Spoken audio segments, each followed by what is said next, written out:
agora não, nós estamos vendo, pode sentar, tá, amados? Nós estamos vendo que tudo aquilo que nós recebemos dos nossos pais, a nossa geração, a nossa criação, né? Todo o nosso ambiente onde nós vivemos faz grande diferença na nossa vida, não é verdade? Quando a gente casa, a gente vê isso, a diferença de cultura, a diferença de educação do nosso cônjuge, e a gente vê quantas coisas nós trouxemos da nossa casa, não é verdade? Todos nós trazemos uma malinha, tá? De toda a influência emocional, espiritual que nós recebemos. E também nós temos algumas marcas, porque nós, como pais, eu sempre digo assim, quando nasce um bebê, é como se a gente recebe uma folha em branco. E nós, pais, vamos escrever a vida dos nossos filhos.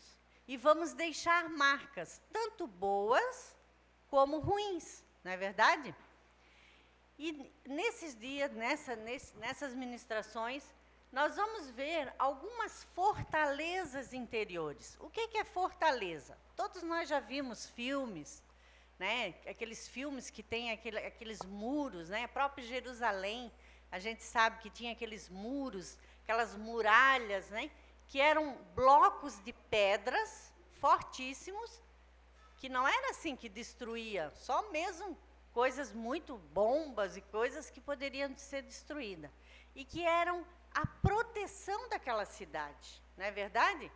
Aqueles muros altos eram a proteção, como a gente viu na história de Jericó e tantas outras histórias bíblicas.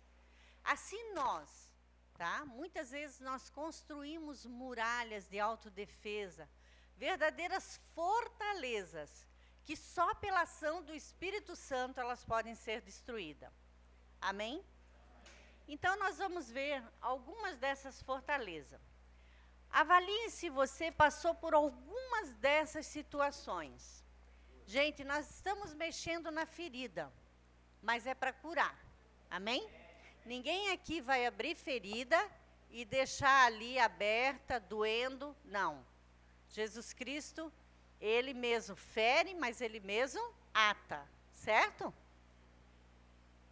Amém, queridos? Então, vamos ver se vocês, né, já passaram por essas duras situações. Primeiro, estupro, né? Estupro. Você sempre diz, minha inocência e virgindade não volta mais, né? Isso aqui pode ser tanto homem como mulher, né? Quantas crianças na infância foram violentadas, né? Tanto menino como menina. E às vezes pensa, eu sou imundo, eu sou sujo, eu não tenho dignidade. E às vezes carrega isso para o casamento. Você foi abusado ou abusada e sente a dor de que sua dignidade não volta mais. Esse abuso aqui pode ser físico ou pode ser moral, né? Às vezes, você foi mexido, né? Ou foi violentado moralmente, né? Com palavras duras. Você é uma prostituta, você é um gay para o menino. São abusos morais, né? Você foi abandonado quando criança, por isso você tem traumas, medos, insegurança. Talvez você foi abandonado pelo seu pai ou sua mãe, largado lá com os avós ou com tios, ou mesmo no orfanato, e você foi adotado por outra família, e você sente essa dor de ter sido abandonado quando criança. Você foi xingado e amaldiçoado pelos pais, e nunca mais foi o mesmo. Quantas pessoas sofreram xingamento, né? Eu sofri na minha infância, principalmente da parte de uma avó. Coitada, por falta de sabedoria, de conhecimento da palavra, quantas coisas ela xingava, né? Dizia palavras duras para mim, e isso se tornou um peso na minha vida. Até que veio a luz e eu fui liberta, né? Sua preguiçosa, você nunca vai dar nada na vida, você vai apanhar muito do seu marido, E palavras muito duras. E isso traz marcas na nossa vida, peso. A pessoa, ou ela se encolhe e pensa assim, não, realmente eu não vou dar nada na vida. E muitas dessas pessoas, amados, quem aqui já não viu aqueles andarilhos aí pela rua, que andam maltrapilho, com aqueles sacos nas costas? São pessoas que foram amaldiçoadas pelos pais. Perderam os seus sonhos e andam perambulando aí pelas ruas. Pessoas que não têm mais sonhos, né? Talvez você foi xingado, você foi prejudicado nos seus próprios sonhos. Ou a pessoa pensa assim, não, eu recebi essa palavra, pois eu vou ser justamente ao contrário. E faz daquelas palavras um trampolim para o sucesso. Aconteceu isso com a minha vida. Eu dizia assim, eu não vou ser isso que a minha avó diz. Eu vou mostrar para ela que eu vou ser o contrário, que eu vou ser uma boa esposa, uma boa mãe. E eu lutei por isso. Aquela palavra me fez de trampolim para me vencer. Né? Então, acontece muito isso.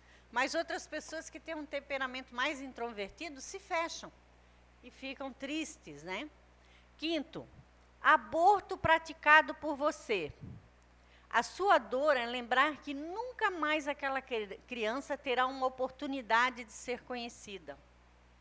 Talvez você, na sua juventude, teve uma gravidez, e seu namorado, seus pais, levaram você para uma clínica de aborto e você teve que abortar aquela criança.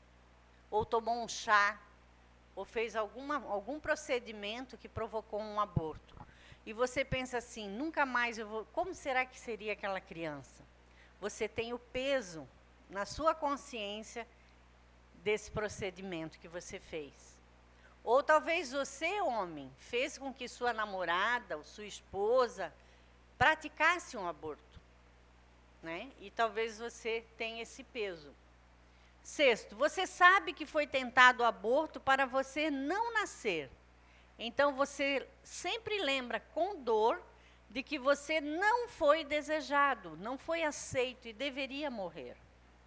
E muitos pais, sem sabedoria, falam isso para os filhos. Ah, eu tentei te abortar. Você é um acaso. Você não estava nos planos. Né? Mas aconteceu, foi um desastre. Ou foi Você foi um aborto da natureza. Olha só, quantas palavras duras. E pais dizem isso para os filhos. E você carrega isso, né? Que nem aquele homem carregando aquele fardo. 7. Onde e como são produzidas essas raízes e fortaleza? Principalmente na família. Né? Tudo que a gente vê hoje em noticiários de crianças... né, de adolescentes violentos, drogados, tudo está na estrutura familiar. Tudo procede da estrutura familiar. Certo? Então, nós vamos ver que na família é que vem os maiores traumas, os maiores dores, os maiores marcas. Olha só, pais que brigam são ou foram alcoólatras, drogados ou que adulteraram. Então, você tem aquela cena da sua infância, vendo seu pai na sarjeta. Talvez a sua mãe tinha que ir lá recolher ele lá da rua e trazer ele bêbado para casa. Ou você lembra deles brigando, discutindo. Ou você lembra de seus pais, ou o pai ou a mãe, trazendo pessoas alheias para sua casa, adulterando até dentro da sua própria casa. Quantas crianças têm essa marca de ver cenas fortes assim, né? Pais que brigavam, se separaram ou divorciaram, e talvez você se sente culpado. A criança é tremendamente marcada com o divórcio dos pais. Ela sempre pensa assim, foi por minha culpa. Ela ama o pai, ama a mãe, ama os dois, e às vezes ela pensa que ela é a culpada da separação. Né? Talvez você passou por isso. Pais que sempre tiveram preferência por outros filhos que não você. Então, aqueles pais que fazem comparação, né? Que ficam, tá vendo, a sua irmã, como ela desenha bem, e você só faz rabisco. Ou, você é um burro, a sua irmã é inteligente. E a criança fica sempre sendo comparada. Ou então você é aquele sanduíche, né? O filho mais velho é maravilhoso porque foi o primeiro. O filho mais novo porque a rapinha da panela é o último, é o nosso bebê. E você é o do meio, o sanduíche ali, né? O miolo do sanduíche. Então você se sente, um é mais amado, o outro é mais amado, e eu fico ali, sou no meio, intermediário. Às vezes as crianças do meio sofrem por isso, né? Então, e os pais, às vezes, sem sabedoria, ficam comparando. Onde são produzidas essas raízes? Também no ventre, tá? Desde o ventre, a criança já sente todas as coisas que a mãe está passando. Você descobriu que quando seus pais souberam de sua geração, você foi rejeitado.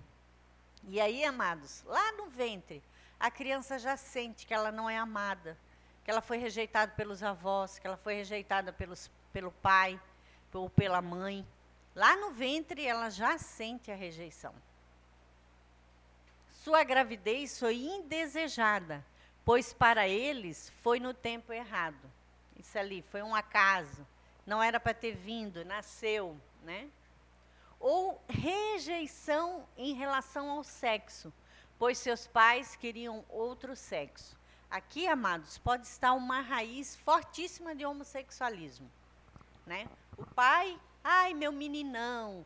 Agora não tanto, porque já com ultrassom, né, já se sabe logo o sexo, mas antigamente, né, os pais faziam aquele plano que ia ser um menino, e de repente nascia uma menina. Aí, então a criança já foi rejeitada no seu sexo, né, dentro do ventre. E aí ainda aprofunda mais com a mãe e o pai, ficam vestindo o menino de roupa de menina, fazendo chuquinha. Muito do homossexualismo é comprovado cientificamente que não é problema de genes, né? Mas sim comportamental, ou de rejeição no ventre, ou mesmo comportamento da família.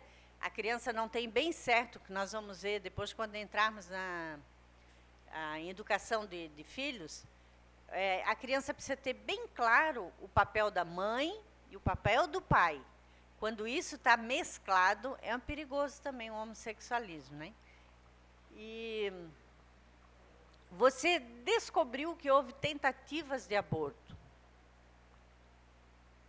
Você é órfão de nascimento. Sua mãe morreu quando você nasceu. Ou você não conheceu seu pai, ele morreu quando você era criança. Órfão de nascimento. Você nunca conheceu pai ou mãe, ou os dois. Talvez você foi adotado e até hoje você não conhece seus pais biológicos. E isso fica uma lacuna dentro do seu ser. Um vazio, né? Como será eles? Como eles seriam? Como seria viver com eles? Lembranças da sua infância. Você pode ter sido criado pelos avós, tios ou adotados. Né? Quantos assim a gente em aconselhamento, a gente vê casos assim que o pai rejeitou os filhos, separou da mãe, não quis mais saber dos filhos, e às vezes morando no mesmo quintal. Ele foi criado pela avó, e às vezes morando no mesmo cercado, o pai colocou uma cerca que os filhos não poderiam ir para a casa dele. E ele já vivendo com outra mulher. E aquelas crianças sendo criadas pela avó. E uma avó muito brava, muito... Quantos transtornos esse irmão levou para o seu casamento? Né? Não consegue ser cabeça da casa, tem uma insegurança tremenda, falta da figura do pai, de identidade, de direção que o pai dá para o filho. Pais que desconfiam de sua paternidade. Eu acho que você não é meu filho, não. Não, e fica dizendo isso para o filho. E até desconfia tanto que vai fazer até o teste de DNA, para saber se realmente é filho.